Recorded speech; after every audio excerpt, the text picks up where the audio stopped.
sivil ölümler oldu mu? Evet. Sabiha Gökçen.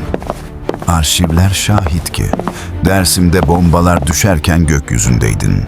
Resmi anlatı seni ilk kadın savaş pilotu olarak yazdı. Ama o uçuşların altında bir bölge susturuldu, bir halk dağıtıldı. Şimdi soruyorum, bu gökyüzü bir onur muydu? Yoksa Cumhuriyet'in kirli işlerini yukarıdan sessizce tamamlamak mıydı? Arşivci, ben bir siyasetçi değildim, bir askerdim.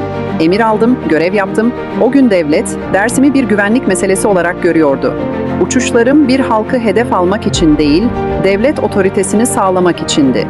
Cumhuriyet yeni kurulmuştu, dağınık bir ülke vardı ve isyanlar büyüyordu. Benim vicdanımda yapılanlar bir kişisel tercih değil, devletin bekası için verilen bir karardı. Tarih beni gökyüzünde gördü ama kararlar yerde alındı. Arşiv burada kapanır. Karar sizin vicdanınıza aittir.